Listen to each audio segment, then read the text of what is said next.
கமலாலயத்தில் தொடர்ந்து ஆண்டுதோறும் விநாயகர் சதுர்த்தி அன்று விநாயகர் நிறுவப்படுவது வழக்கமான ஒன்று. இன்றைக்கு எங்களுடைய மாநில துணைத் தலைவரும்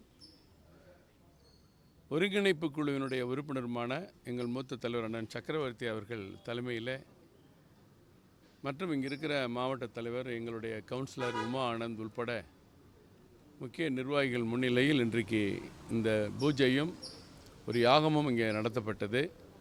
பாரத பிரதமர் நரேந்திர மோடி அவர்கள், நட்டா அவர்கள், அமித்ஷா அவர்கள், அண்ணாமலை அவர்களுடைய பெயர்களை எல்லாம் சொல்லி அங்கே பூஜை நடத்தப்பட்டது. விநாயகருக்கு சிறப்பு ஆராதனை நடத்தப்பட்டது.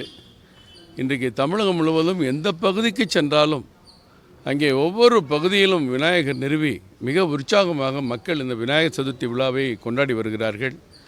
தொடர்ந்து ஒரு வாரம் கொண்டாடப்பட்டு நிறைவு நிகழ்ச்சிகளும் நடைபெற இருக்கின்றன.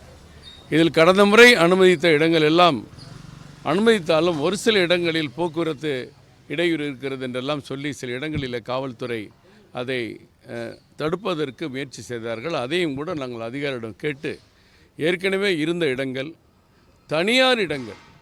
தனியார் இடத்திலே விநாயகர் வைத்து வணங்குவதற்கு நாம் பெரிய அனுமதி எதுவும் கேட்க வேண்டியதில்லை என்றெல்லாம் அதிகாரியிடம் சொல்லி அந்த பிரச்சனைகளை தீர்த்து வருகிறோம். விநாயகர் சதுர்த்தி திருநாளில் எல்லா இடங்களிலும் இன்பம் பொங்கி வழிந்தோடிட விநாயகப் பெருமானை வேண்டுவோம். தமிழகத்திற்கு ஒரு நல்ல மாற்றத்தை தர இந்த நல்ல நாளில் விநாயகப் பெருமானை வேண்டுகிறோம் என்று தெரிவித்துக் கொள்கிறேன்.